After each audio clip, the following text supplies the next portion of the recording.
have this hickory stave laid out. It's 69 inches from end to end. It's got the rough layout drawn on it. Good morning. It's Friday, September 12th, and we have a layout drawn on this bow stave. And what I'm telling you to do is to look down like you're looking down the barrel of a shotgun, or looking down a 2x4 for straightness, and look at the alignment of the lines that you drew and make sure everything looks good, nothing's out of whack. It's as good as you can get it, okay, before you trim it out. And it looks good. The only thing that on this stave here is, when I took out the stave, is this, and this will not be in the way. It'll be trimmed out. Sometimes you have humps and bumps on the back of a stave, and a lot of times they're insignificant. You can go around them, or you can leave texture actually in the limbs, and when you micro-tiller it using a yardstick, it's fine.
Just want to show you, here is that, whatever you want to call it, burl, raised, and textured, whatever you want to call it, was trimmed off. It was trimmed off nicely.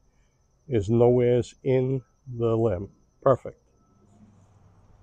Okay, always leave enough in the pattern, you know, leave the line a little longer so it can be sanded to where you want it.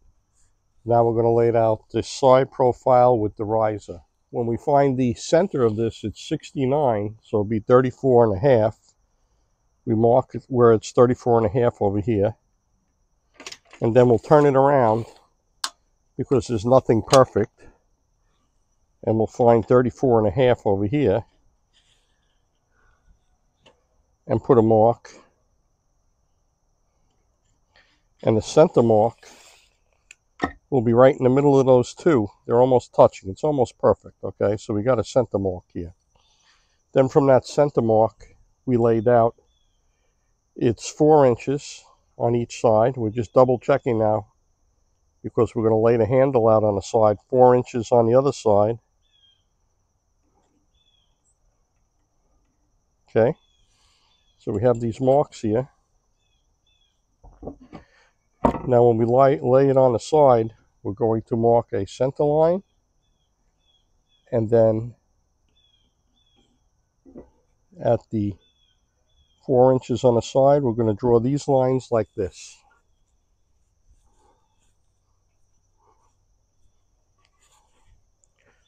We got a center mark, and then we have these lines. I left a little bit of space, like a ½ inch or so, you know. And then I'm going to do is I'm going to run a 5/8 line all the way down the length of this here. I'm going to mark it, and then I'll show you. Now I have the limb thickness marked on both sides. Okay, you could do this various ways. You could hold the pencil in your hand if you're steady enough.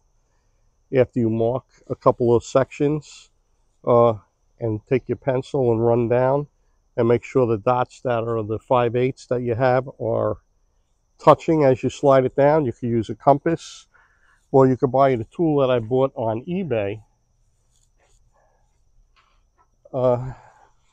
It does the same thing, but it does a real nice job, okay? And you could set it and roll it along the back of the bow and put a line after you set it up, okay? Just if you do buy one of these, make sure the screws are snug because they tend to loosen up. You can see this one's a little loose. Just, that's all you have to do. Just check it once in a while, all right? I was meaning to put epoxy and I never got to do it to keep the screws from coming out. But this tool, I like, it's handy. Okay, and I'm going to show you how we're going to draw the fade outs. Yeah, sometimes you could draw the fade outs freehand, but a lot of people, it's better if you just take something round, like the size of a pint can, like, you know, my polyurethane pint can, a pint of polyurethane, or this tape. And what you do is you put the top of it on your line. So you got the top of the line and slide it down to where it intersects with that, drop down, that 4-inch mark. Okay, see? So you got it at the top and you slide it down to where it hits that top line, and then you see how I traced out the fade out? Okay, that's the only way I could explain it, but you can figure it out. Okay, and 1 3/4 down from the back of the bow, the part that's away, I put a mark, and I draw a line because that's how thick I'm going to make the riser handle. There's different ways you could take down the limb taper once you have a line. You could use a draw knife. Some people cut relief cuts and chisel it off, but I would tell you not to do that unless you leave really a lot of extra material. Because as you're going with the saw, you may dip the saw and cut down too low. So if you're going to take off like a big hunk of wood, it's okay to do that just to get it a little lower. Then use a draw knife, use a rasp. Like I say, power tools, you shouldn't use power tools unless you're really experienced, because it's dangerous, it's easy. By no means am I an expert. I took wood shop advanced wood, but still, you know, it's a dangerous thing. So the only thing I'll tell you, if you're not going to listen to me and you're going to use some kind of power tool, I suggest you go to a shop, and not just a backyard guy or somebody like me. Go to a shop that produces a lot of furniture and say, listen, can you give me a lesson? I'll pay you for your time to give me a lesson. I want to operate it safe. And the most important thing, whatever you're doing, is don't wear loose clothing. Watch where your hands are all the time. And if you can, pull behind the blade. Okay, pull behind the blade. Keep your hands on the table. If you're making a cut, like to take down the taper here, hands off the table, because as you're pulling, sometimes the saw is a little tough in the wood, and then all of a sudden you get a soft spot and wants to pull, and that's when you chop your fingers off, all right? I would suggest don't use power tools, all right? If you really want to use a power tool, go get a lesson, because you'll get hurt. I'm not wishing anybody, I'm trying to make you safe and be aware that you should stick to the hand tools. And I'm older and I'm experienced, so I knocked this out in no time, but I'm super careful, and if I was tired, I wouldn't do it today. Had a couple of cups of coffee, I'm a little jerked up, I'm paying attention, and things can still happen, okay? So use hand tools, and it'll mean more. If you tell somebody, you see this bow? This was a tree. I used all hand tools, and I made it, and I got it bending, and all by myself, no power tools. It kind of means a little bit more. Not to me, because I'm old and tired, and I take the easy way out, okay? But look how nice we got it, right? The next is, I'm going to use the belt sander, and again, you could use whatever, 60 grit, whatever, to make it nice and even. You can draw another line. Look at the cut you made. And like I said, I made this thicker. This is about where I want it, the 1/2-inch mark here, you see, and this is a little thinner than the rest. And this is where I will draw a line and sand it to that line. But first I'm going to sand the tapers on each side and look down it. And when I look down it, if it's leaning on this side a little bit, I'll remove material in. I want to make this by sanding it as straight as could be. Okay? That's all. Have 1/2 inch tips on both ends. 10 inches down, we have 1 1/8 inch. 10 inches down, we have 1 1/8 inch. We have 1 5/8 inch at the fade outs on both sides. And we got it thin enough. Let's see how the floor tillering's coming along. We can put it on the fire hardening jig now. Let me feel this here one more time.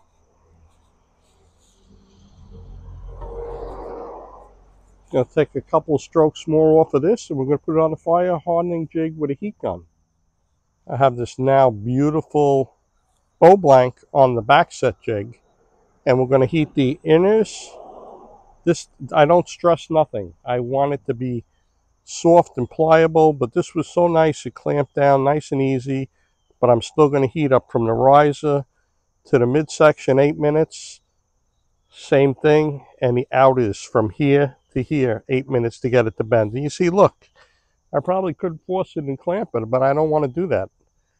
All right, this heat gun does two things. It takes out moisture, and it softens the wood so you don't stress the wood. And this whole thing with the micro tillering and using the heat to put it to conform to the jig is so there's no stress on the wood.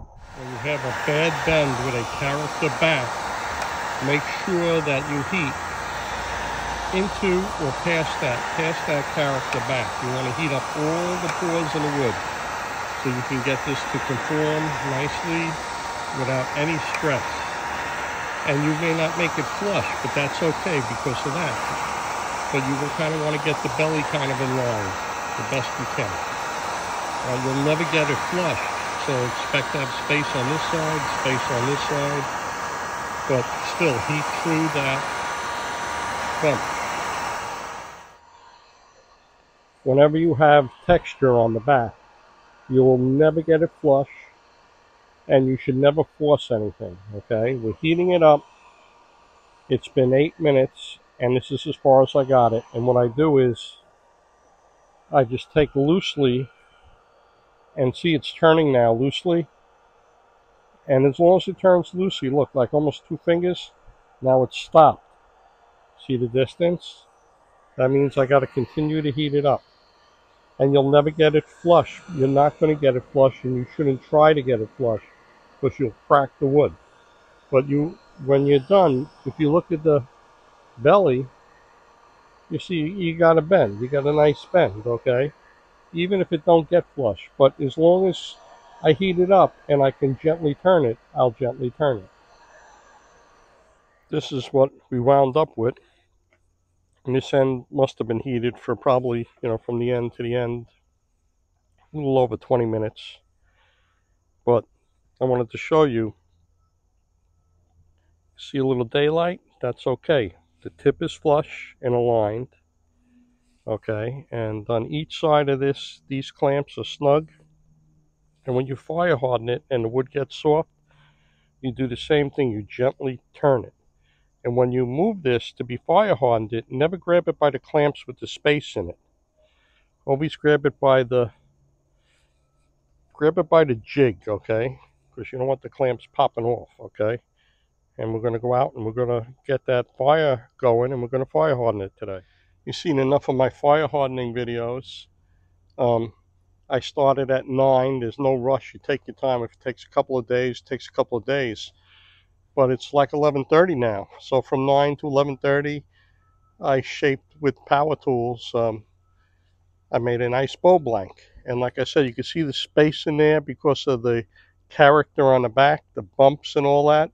And that's okay. You're not going to make that flush. All you're going to do as it's heating up and being cooked, fire hardened, is gently. If the clamps go, they go, and you just want to keep the clamps from falling off.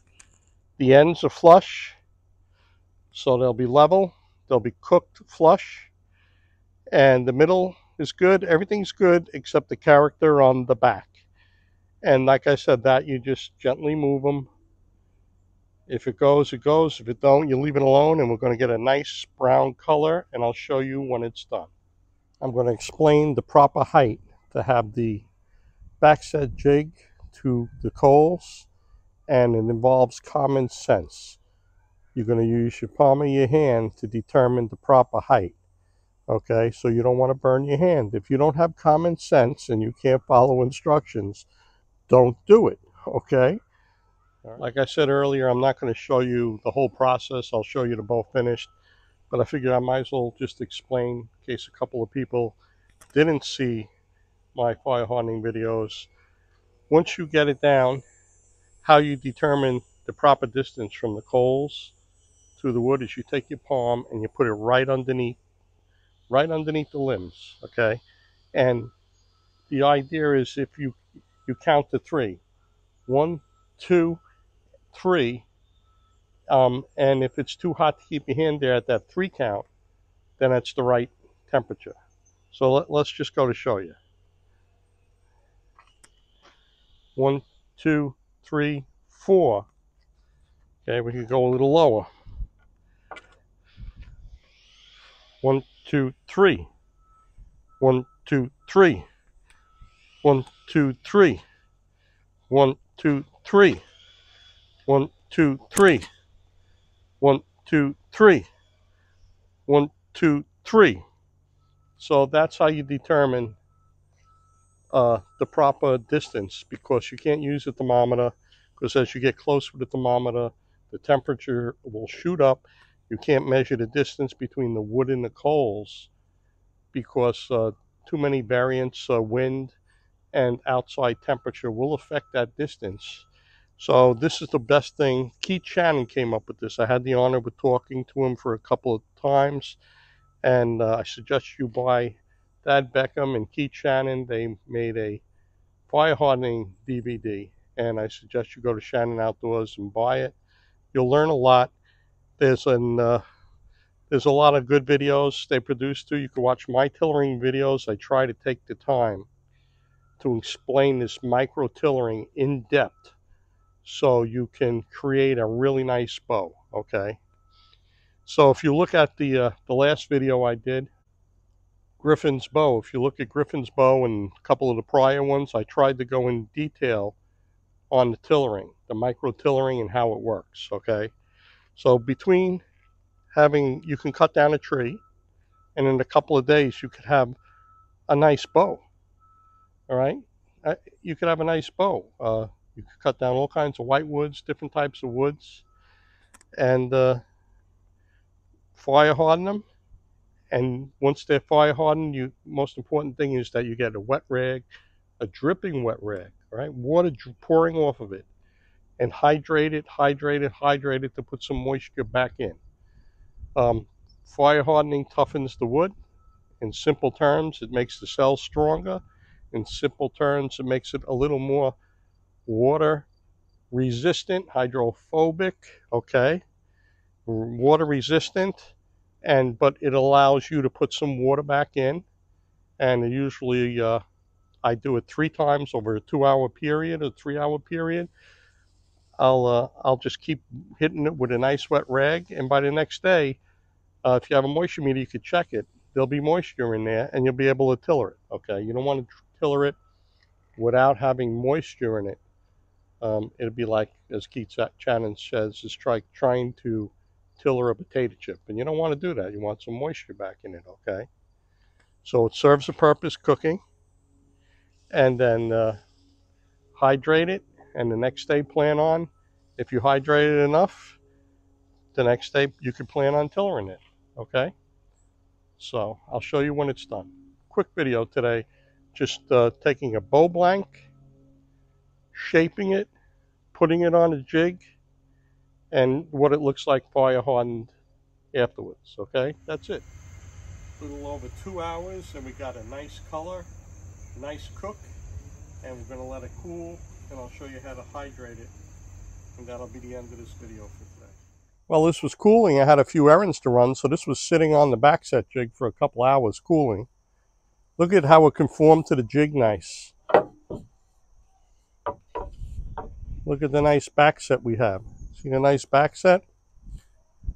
Let me show you the belly, the part that faces your belly. We got a nice cook all the way down to the fade outs. We got cook color in the fade outs. Okay. And this bow is going to be for somebody, could be a righty or lefty. They'll learn how to tiller and make a bow out of this, or I'll make it for somebody. But I want to show you something that's very important. After you fire harden a bow, this is the most important part. Look at this wet rag. You see this soaking wet rag? Look at this. This bow is going to be drenched at least 3 times. I mean, really drenched. I'm going to make sure that moisture is put back in it. All right. The cooking makes it a little hydrophobic, a little bit water resistant, let's say. And we don't want it dry. We don't want to tiller it when it's dry like a potato chip, okay? We want to put some moisture back in. And this is the process that I put moisture back in. And I'll do this for the next 2 hours. I'll do this for the next 2 hours. And then the following day, if you wanted to, you could tiller it. But that ain't the case. Tomorrow is opening day of early bow season on Long Island. And it's just for does only. And even though it's warm, if you get a deer, you gotta get it quick and get out. And you gotta watch out for the ticks. You gotta spray yourself with Prematin. I may go out tomorrow and see what I could do. Okay, so that's the end of this video. Thanks for watching. Go out, shoot, make a bow.